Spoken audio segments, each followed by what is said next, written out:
right? You did them, then we did them as calculator things, and they were counted. It should have, you know, if you missed one on the original test and got it right when we did the 5 problems, I replaced it, right? And it should have helped the grade. Didn't hurt anybody's grade.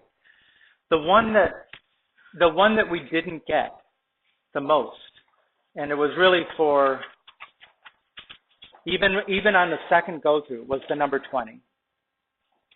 Right? The number 20 we made a lot of mistakes on. And the thing is, you kind of, most of you put it in the calculator, and if you looked at your answer that you got, if you used A is 2, B is 3, C is -8, the values that you got would have matched up with one of these two, but there was no I in it.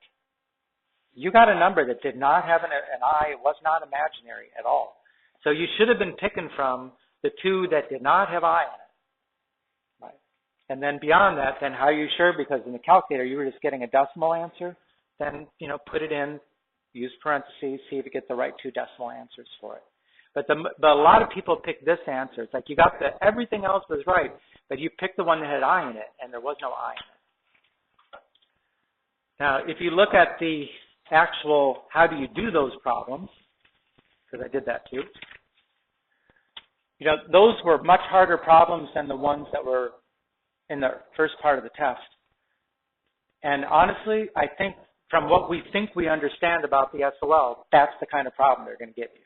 They're not going to give you the easiest kind of problem. They're probably going to give you a problem like, here's a multiply rational expression. They're going to give you one that you really have to do, the not simple quadratic, probably more than once to get it right.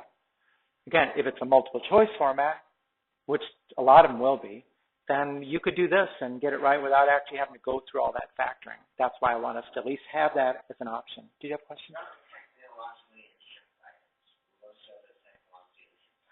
Well, they could. I mean, it's kind of hard. You have to imagine. You've seen those before, right, where you don't pick a multiple choice answer. I've seen them do things like solve this and then in the box write the numerator. So it would be x plus 1. You know, I mean, it's got to be something. They're still going to score it by a computer. So it has to be something that's fairly easy for a computer just to come by and check. And I don't know how many technology-enhanced items they're going to have. You know, when they started this, it was going to be 15%, which was about 7 out of 50 or so, is how many you would expect. I don't know if it's more.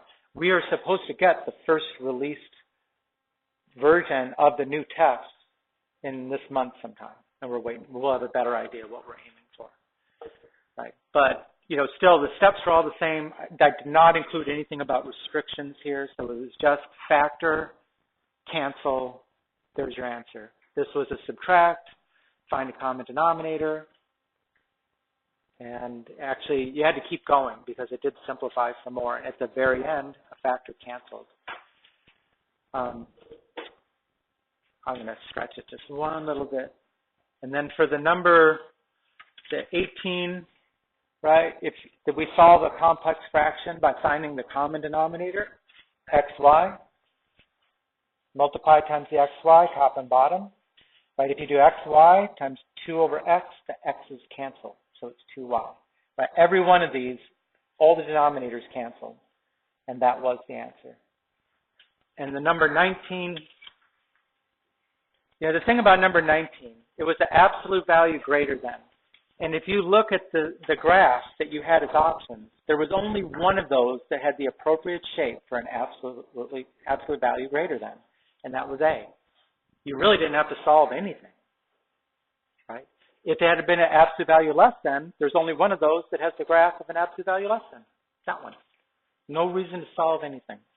Had to be, right? So let me stop that.